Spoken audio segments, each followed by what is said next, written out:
자, 1분 됐습니다.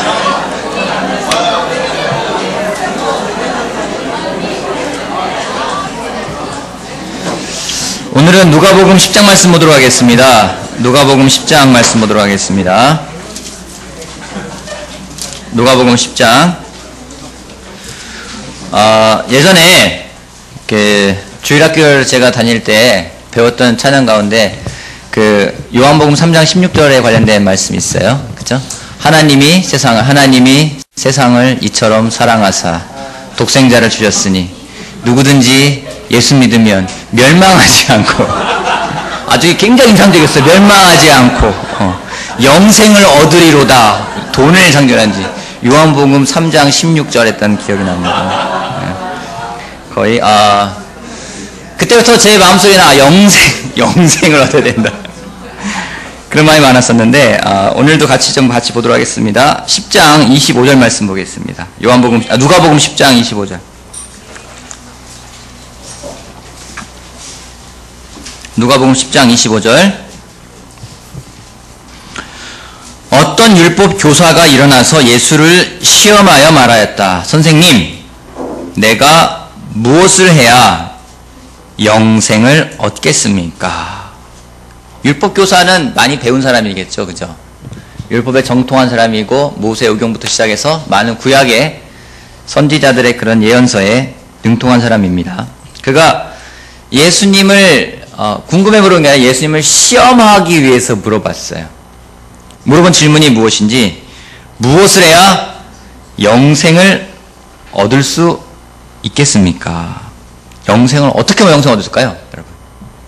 여러분에게 질문하면 여러분 뭐라 대답하시겠습니까? 어떻게 하면 영생을 얻겠습니까? 질문한다면요. 예수님을 믿으세요. 예수님 시대에 나를 믿어라 이렇게 말하기는 좀 힘들잖아요, 그죠? 예수님이 뭐라 말씀하셨나요? 어떻게 하면 영생을 얻어야 되나요? 어떻게 하면 영생을 얻을까요? 하나님을 사랑해라. 이 질문이 쉬운 질문이었을까요? 아주 시험하기 위해서 물어본 질문이기 때문에 이 질문이 쉬운 질문은 아니에요. 그런 이 질문을 했어요. 선생님, 아주 정중하게, 선생님, 어떻게 해야 영생을 얻겠습니까? 질문의 가장 좋은 대답은 질문이라는 말이 있습니다. 예수님이 되물으십니다. 26절, 예수께서 그에게 말씀하셨다. 율법에 무엇이라고 기록하였으며 너는 그것을 어떻게 읽고 있느냐? 그가 대답하였다. 내 마음을 다하고 내 목숨을 다하고 내 힘을 다하고 내 뜻을 다하여 주 너의 하나님을 사랑하여라 하였고 또 내 이웃을 내 몸같이 사랑하여라 하였습니다. 예수께서 그에게 말씀하셨다. 내 대답이 옳다. 그대로 행하여라. 그리하면 살 것이다. 이거는 전 통쾌해요. 너무 통쾌하게 말씀하시지 않으세요? 어떻게 하면 영생을 얻겠습니까? 자, 율법학자의 대답이 뭐였죠? 그가 자문자답합니다. 그죠? 스스로 묻고 스스로 답을 해요. 어떻게 해야 하면 되는 거죠? 마음을 다하고 뜻을 다하고 힘을 다하고 정성을 다해서 하나님을 사랑해라. 그 다음에요? 내 이웃을 내 몸같이 사랑해라. 영생을 얻기 위해서 무엇을 해야 되면 좋을지 물어본 그 율법학자의 질문은 좋은 마음으로 한 건 아니었습니다. 근데 율법학자는 답을 알고 있었어요. 답을 알고 질문을 한 겁니다. 그런 사람은 어떻습니까? 답을 뻔히 아는데 질문하려고 질문 아닌 질문을 만들어낸 사람 있잖아요. 막 되게 속상하잖아요. 그죠? 보면은. 근데 답을 알고 있었는데요. 예수님이 그에게 하신 말씀은 뭐냐면요. 내 대답이 옳다. 그렇게 실천하여라. 여러분, 우리가 살아가면서 어떻게 삶을 살아야 될지 답을 알고 있습니다. 내가 예수님을 따라서 어떻게 살아야 될지 답을 알고 있습니다. 근데 과연 질문하고 싶은 건 이런 거죠. 그 답대로 내가 살아가고 있는가? 많은 사람들이 인생은 이렇게 살아야 되는 거라고 많은 사람들이 답을 이야기를 합니다. 그들의 삶이 옳지 않다는 거 다 알고 있습니다. 하지만 답대로 살아가는 사람은 적습니다. 특별히 이 방에 있는 제자들에게 여러분에게 제가 질문을 하고 싶습니다. 또 도전을 드리고 싶습니다. 요즘 여러분이 알고 있는 답대로 살아가고 있습니까? 누군가에게 자신 있게 나처럼 살면 돼 라고 말할 수 있습니까? 여러분, 그럼 뭔가 잘못된 거예요. 누군가에게 나처럼 살아봐 그렇게 말할 수 없다면은요, 우리 또한 또 하나의 종교적인 삶을 살고 있는 사람에 지나지 않는 겁니다. 답이 무엇인지 알고 있는데도 그대로 살고 있지 않다면 여기 율법 교사와 다를 바가 없다는 겁니다. 성경에는 많이 알고 지식은 많이 있지만 내 삶이 그렇지 않기 때문에 나처럼 살아봐 이렇게 말을 못한다면요. 여러분, 우리가 제자로서 살아간다는 것은 누군가에게 너 나처럼 살고 싶지 않니? 이렇게 이야기할 수 있어야 하는 거 아닌가요? 너무 이거 가혹한 기준의 덫입니까? 너무 가혹합니까? 아니, 그게 예수님이 우리에게 주시는 기준 아닌가요? 누군가에게 물어봤을 때 네가 제자로 살아야 돼. 어떻게 사는 건데? 나처럼. 여기 이그젠플 있잖아. 나처럼. 그렇게 말을 못한다면 반대로 나처럼만 살지 않으면 돼. 그럼 너 좋은 제자가 될 거야. 뭐 또 하나 좋은 예가 될 수 있을 것 같아요. 그죠? 근데 그런 예가 아니라 나처럼 살아야 돼 라고 말을 할 수 없다면 우리는 종교적인 사람에 지나지 않을 겁니다. 예수님이 그 율법학자를 칭찬합니다. 내 대답이 옳다. 그래서 그런지 율법교사가 기분이 좋아진 것 같아요. 그래서 물어봅니다. 29절. 그런데 그 율법교사는 자기를 옳게 보이고 싶어서 예수께 말했다. 그러면 내 이웃이 누구입니까? 더 이상한 질문을 해요. 자기가 대답해놓고 또 질문을 또 해요. 내 이웃이 누구입니까? 여러분 이웃이 누구입니까?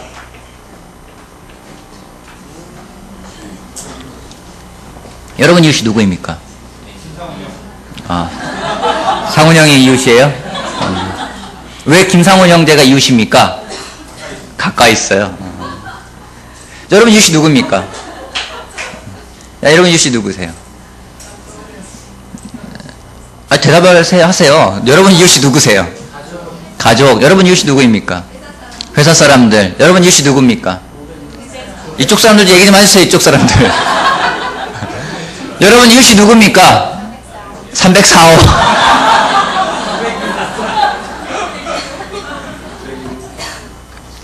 이 질문 또한 쉬운 질문은 아니에요. 하나님을 사랑하고 이웃을 사랑하는 것이 영생을 얻을 수 있는 방법이고 삶인데 하나님은 명확하잖아요. 근데 이웃을 사랑해라. 그럼 내 이웃이 누굽니까? 내 이웃이 누군가요? 우리가 알아야 되잖아요. 그래 사랑할 거 아니에요. 그 이웃이 누굴까요? 계속 말씀하십니다. 30절.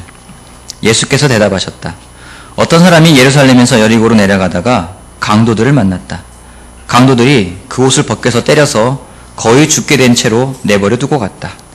마침 어떤 제사장이 그 길로 내려가다가 그 사람을 보고 피하여 지나갔다. 이와 같이 레위 사람도 그곳에 이르러 그 사람을 보고 피하여 지나갔다. 그러나 어떤 사마리아 사람은 길을 가다가 그 사람이 있는 곳에 이르러 그를 보고 측은한 마음이 들어서 가까이 가서 그 상처에 올리브 기름과 포도주를 붓고 싸맨 다음에 자기 짐승에 태워서 여관으로 데리고 가서 돌보아 주었다. 다음날 그는 2데나리온을 꺼내어서 여관 주인에게 주고 말하기를 이 사람을 돌보아 주십시오. 비용이 더 들면 내가 돌아오는 길에 갚겠습니다 하였다. 너는 이 세 사람 가운데 누가 강도 만난 사람의 이웃이 되어 주었다고 생각하느냐? 그가 대답하였다. 자비를 베푼 사람입니다. 예수께서 그에게 말씀하셨다. 가서 너도 이와 같이 하여라. 여러분의 이웃은 누구입니까?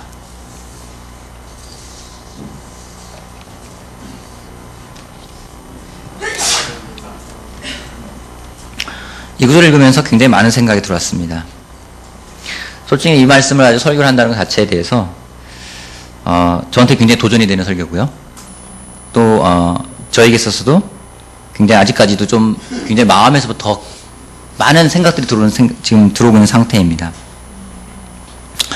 여러분의 이웃은 누구입니까?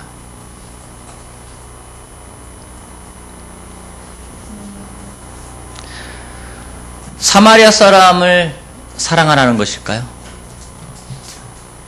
이 대목에서 제사장이나 레위 사람은 이웃이 아니었습니다. 공교롭게도 제사장이나 레위 사람은 항상 가까이 있는 사람들이었어요.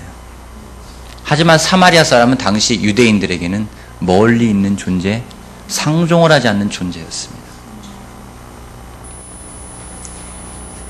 이 말씀의 포인트는 사마리아 사람을 사랑하라는 얘기가 아니에요. 그 사람이 이웃이기 때문에 그 사람을 사랑하라는 얘기가 아니에요.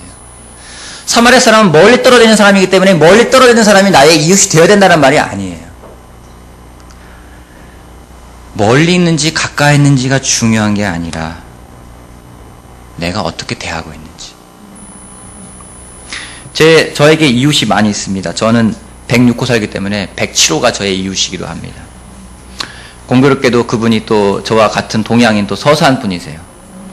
그래서 굉장히 구수한 고향에 와 있는 왠지 아버님 어머님을 뵙는 듯한 말투와 더불어서 먹을 것을 주기도 하고 저희가 전해주기도 합니다. 또 1410호에는 저희 딸의 또 같은 반 친구였던 1학년 때 친구였던 친구가 살고 있어서 거기 이웃입니다. 먹을 거 갖다 주기도 하고 서로 이야기도 하고 또 아침이면은 걔네 언니하고 그 아이하고 꼭 우리 집에 들려서 노크를 한 다음에 한 날 데리고 같이 학교 갑니다. 걔네 너무 감사하죠. 이웃이 많이 있어요. 이웃이 많이 있어요. 근데 과연 그들이 나의 이웃인가? 과연 그들이 나의 이웃인가? 이구들에 따르면 그들은 나의 이웃이 아닌 것 같아요. 어쩌면 여기에 있는 이 강도 만난 사람을 욕할 수가 있습니다. 여러분, 예루살렘에서 여리고로 내려가는 길이라고 했는데요. 예루살렘은 정말 해발 한 600-700m 고지에 있는 높은 산에 위치하고 있었고요. 그래서 눈을 들어 산을 본다는 얘기는 눈을 들어서 예루살렘을 본다는 얘기가 있는 거예요. 눈을 들어 산을 본다는 시편의 내용들은 그 여행자들이 예루살렘을 향해 가는 과정에 지치고 피곤할 때 눈을 딱 들면 예루살렘 보이는 거예요. 그 예루살렘에서 여리고는 내려오는 길입니다. 그 길을 혼자 내려가는 건 바보 같은 짓이에요. 근데 이 사람은 혼자 내려갔어요. 그래서 강도 만났어요. 어쩌면은 내려가면서 아유 혼자 가니까 강도 만나지. 이거 손가락질 할 수 있었어요. 안 나왔지만 제사장이나 레위 사람들은 어느 게 옳은지 그른지만 따지기 때문에 그렇게 손가락질 할 수 있었어요. 하지만 사마리아 사람은 그렇게 대하지 않았습니다. 그를 보고 시끈한 마음이 들었고 그에게 마음을 줍니다. 제사장이나 레위인들 가까이 있는 사람들이고 잘 가르치는 사람들이었습니다. 하지만 그들의 삶은 그렇게 가지가 않았어요. 답을 알고 있었지만 그렇게 가지 않았습니다. 가을 되면서 외로움을 타는 사람들이 좀 있습니다. 우울해지는 사람도 있습니다.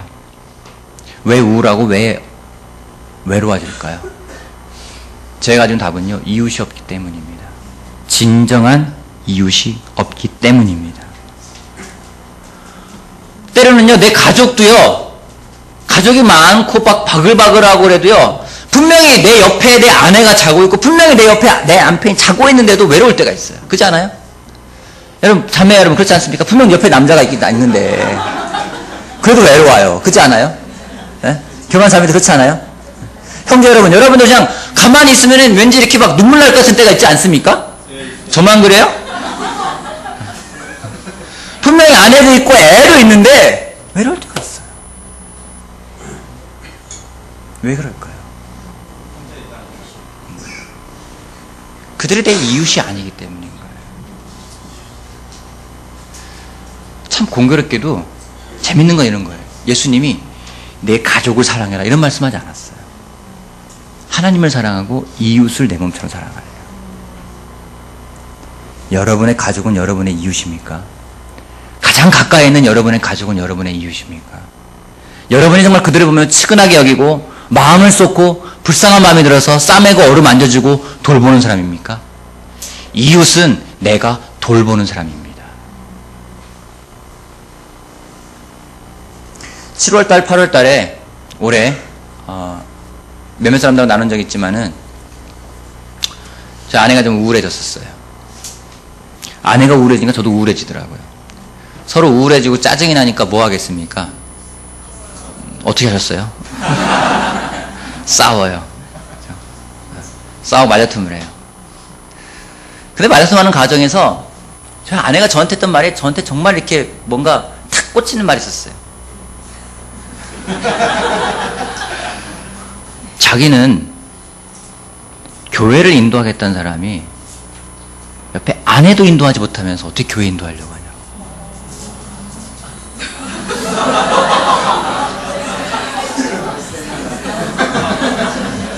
아내는 이런 말 써먹지 마십시오.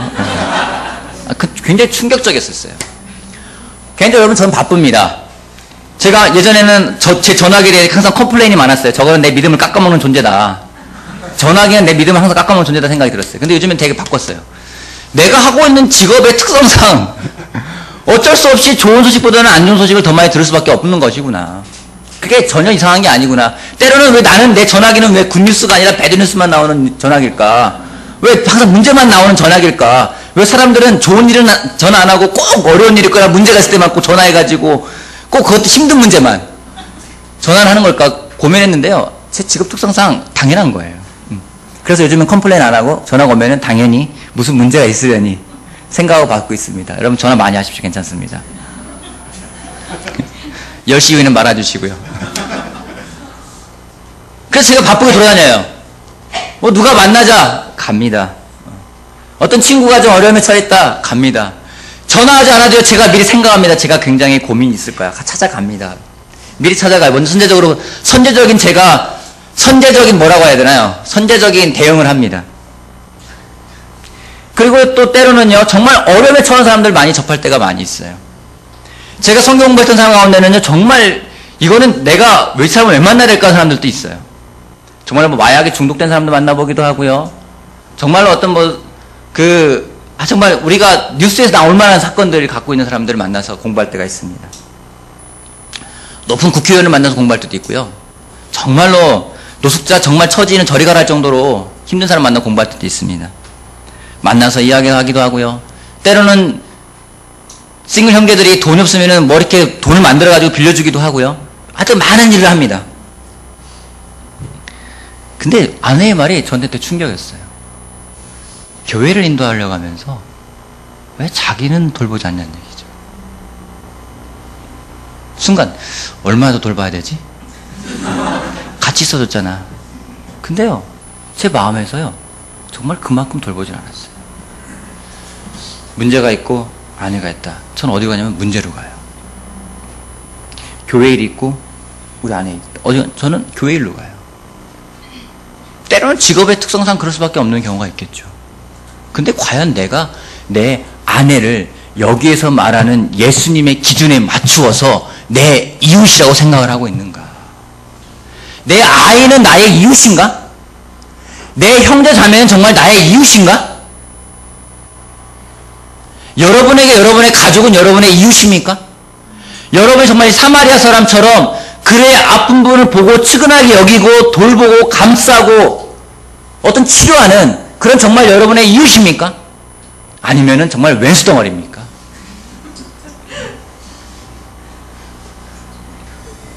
여러분, 하나님은요, 우리 주변에 주신 가족은 우리에게 이웃으로 주셨습니다.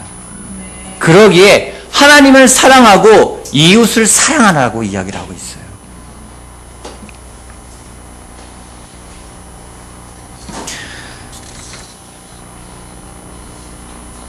이 우선순위가 망가질 때 우리의 삶은 망가지게 되어 있습니다. 어제 제 여동생하고 통화를 하는데 컬러링을 딱 들었어요. 딱 사는 게 아냐 딱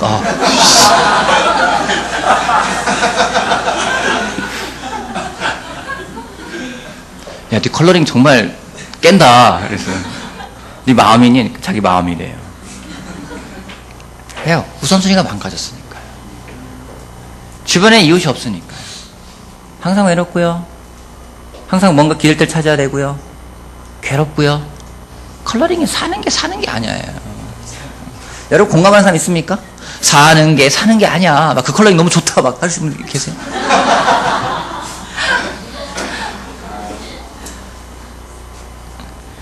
우리의 가장 중요한 이웃을 잃어버리지 않는 우리가 되길 바랍니다. 우리의 마음을 좋아하는 곳에 마음을 주는 우리가 되길 바랍니다. 특별히 결혼한 형제 자매 여러분, 여러분의 아내와 여러분의 남편이 여러분의 이웃입니다. 여러분의 가족이 여러분의 이웃입니다. 그 이웃을 사랑하는 것이 여러분의 영생을 얻는 방법임을 여러분 기억하길 바랍니다. 또한 우리가 이웃을 만들어야 됩니다. 세상에는요, 이웃이 없는 사람이 참 많아요. 혼자서 외로이 살아가는 사람들이 너무나 많이 있습니다. 진정한 우리의 마음을 줘야 됩니다. 그들을 돌봐야 합니다.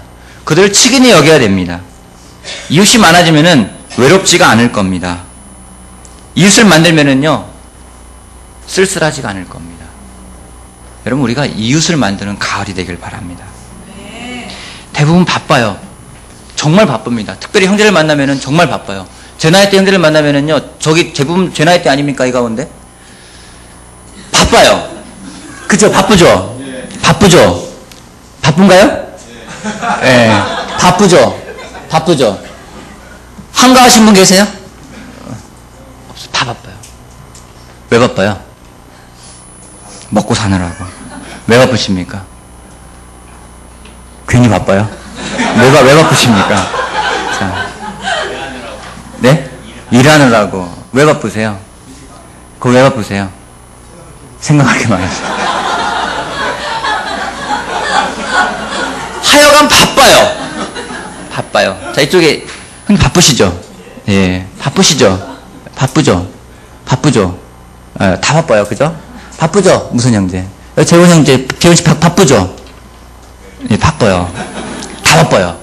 에브리바디 바빠요.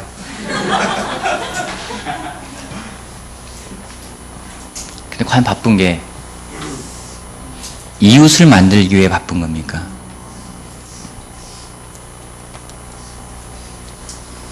이웃을 만들기 위해 바쁘지 않으면은요, 나중에 여러분 그 컬러링 씁니다. 사는 게 아니야. 가을에 정말 우리가 다른 거에 바쁜 게 아니라 이웃을 만드는데 바쁜 우리가 되길 바랍니다. 어쨌거나 시간이 가면 갈수록 더 바빠질 것 같아요. 근데 이웃을 만드는 일에는 더 힘을 써야 됩니다. 이웃을 만드는 일에 힘을 쓰고 나아간다면은 정말 우리가 외로운 사람이 되지 않고 하나님 안에서 기뻐하고 즐거워하는 사람이 될 거라 생각합니다. 아멘. 18장 말씀 볼게요. 또 예수님에게 또 따라와서 또 물어보는 사람이 있어요. 영생이 무엇입니까? 자, 18절 말씀. 누가복음 18장 18절. 어떤 지도자가 예수께 물었다. 선한 선생님. 이번에는 막 앞에 미사일까지 붙였어요. 선하신 선생님, 내가 무엇을 해 영생을 얻겠습니까? 그 당시 유대인들은 참 정말 그 영생에 엄청 갈망했던 것 같아요. 예수님이 와가지고 뭐 선생님은 영생을, 니고데모도 선생님 어떻게 해야 영생을 얻겠습니까? 이 사람도 영생을 어떻게 얻겠습니까? 19절 예수께서 그에게 말씀하셨다. 어찌하여 너는 나를 선하다고 하느냐? 하나님 한 분밖에는 선한 분이 없다. 너는 계명을 알고 있을 것이다. 간음하지 말아라. 살인하지 말아라. 도둑질하지 말아라. 거짓으로 증언하지 말아라. 내 부모를 공경하려 하지 않았느냐? 그가 말하였다. 나는 이런 모든 것은 어려서부터 다 지켰습니다. 예수께서 이 말 들으시고 그에게 말씀하셨다. 내게는 아직도 한 가지 부족한 것이 있다. 내가 가진 것을 다 팔아서 가난한 사람들에게 나누어 주어라. 그리하면 내가 하늘에서 보화를 차지하게 될 것이다. 그리고 와서 나를 따르라. 이 말씀을 듣고서 그는 몹시 근심하였다. 그가 큰 부자였기 때문이다. 예수님이 영생을 얻고자 하는 사람에게 나를 따르라고 했어요. 그때 이 사람이 고민했습니다. 왜 근심을 했죠? 왜 근심을 했죠? 뒤에 분들 왜 근심했죠? 가진 게 많아서. 여러분 가진 게 많으면 근심하게 되나요? 전 모르겠어요. 내하신 분들 가진 게 많은 분들입니다. 뭐 그런 근심 한번 해보고 싶지 않으세요? 대답들 안 하네. 막 때로는 그렇잖아요. 나도 이런 근심 한번 해봤으면 좋겠어. 근심을 했어요. 왜 근심했을까요? 가진 게 많아서요? 정말 가진 게 많아 근심했을까요? 나눠줄 생각하니까. 이 사람에게는요, 예수님을 따라서 제자로 살아간다는 것에 대해서 항상 조건이 있었습니다. 그 조건이 걸린 거예요. 다른 조건은 다 따라가겠는데 이 조건은 못 따라가겠어요. 예수님 말씀하신 건요, 내 체면도 지위도 버리고 그냥 나를 따르라는 거예요. 나한테 배우라는 거예요. 그것은 무조건적인 겁니다. 조건을 걸었어요.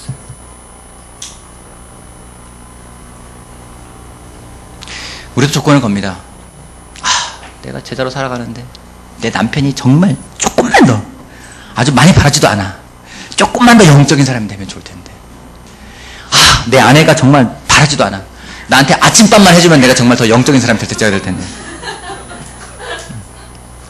내 직장이 조금만 더 여유가 있으면 내가 좋은 제자가 될 텐데, 아니야, 나에게 정말 경제적으로 조금만 더 여유가 있으면 내가 더 영적인 사람이 돼서 제대로 살아갈 텐데, 나에게 정말로 멋있는 남자친구가 생기면, 나에게 여자친구가 생기면은 내가 영적으로 살아갈 텐데. 결혼하신 분들 그게 아니면 여러분 아시죠?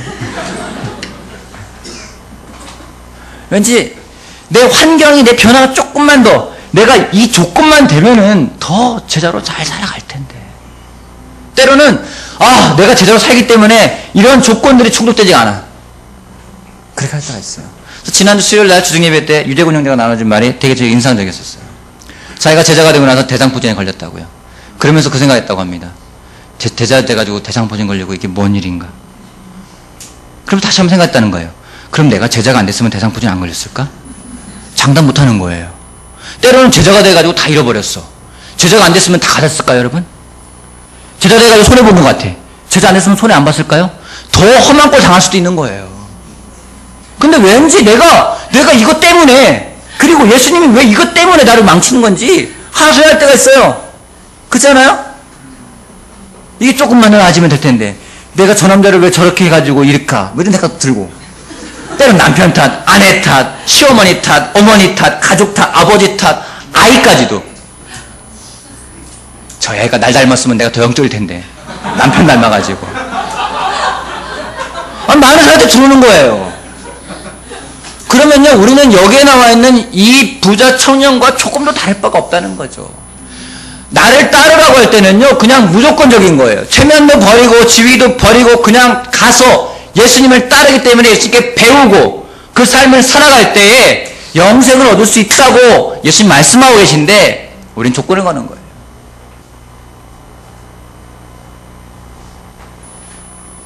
여러분, 오늘 여러분은 어떤 조건을 걸고 있습니까? 여러분은 어떤 컴플레인을 하고 있습니까? 어떤 불평과 불만으로서 예수님께, 하나님께 이야기하고 있습니까? 그런 마음이 있다면요, 아까 우리 이훈 형제가 잘 보였어요. 갈등의 연속일 거예요. 그냥 저 나무가 괴로울 것 같아요. 나무가. 이런 건 갈등이 아니라 정말 하나님을 따라가는, 올바르게 따라가는 우리 모두가 되길 바랍니다. 오늘 제가 두 가지를 말했습니다. 영생을 얻기 위해서. 첫 번째, 이웃을 만드십시오.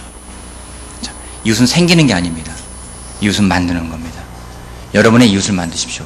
여러분, 먼저 여러분의 아내와 여러분의 남편과 여러분의 아이가 여러분의 이웃이 되길 바랍니다. 그 아내에 대해서, 남편에 대해서 불평, 불만이 아니라 측은한 마음을 가져가세요. 여러분의 아이가 여러분의 이웃이 돼야 됩니다. 그 다음, 여러분의 형제 자매가 여러분의 이웃이 돼야 됩니다. 그리고 여러분 정말 옆집에 사는 사람이 정말 이웃이 돼야 돼요. 여러분의 어머니, 아버님이 여러분의 이웃이 돼야 됩니다. 정말 그 이웃을 만드는 가을이 되길 바랍니다. 아멘. 두 번째, 예수님을 따를 때는요, 정말 제자로 살아가는 거예요. 너무 감사하잖아요. 여러분, 영생 이꼴 제자 삶이라는 생각이 들었어요. 왜요? 제자가 뭐 하는 사람입니까? 예수님을 따른 사람, 제자가 뭐 하는 사람입니까? 기억 안 나세요? 예수님이 제자가 뭐 하는 거죠? 아까 우리 그 성전 때 나눴어요. 뭐 하는 사람이죠? 왜 모르는 사람처럼 이렇게 말똥말똥 보세요? 뭔 말하세요? 서로 사랑하는 사람 아닙니까? 그죠? 서로 사랑하래요. 이웃을 만들랍니다. 제자는 예수님 따라가는 사람 아니겠습니까? 사랑하고 따라가는 사람이에요. 그것이 우리가 영생을 얻는 비결입니다. 가을에 정말 그것이 실천되어지는 일산 제자 그리스도의 교회의 형제자매가 되길 바라고 또 이 자리에 있는 여러분이 되기를 바랍니다. 마치겠습니다.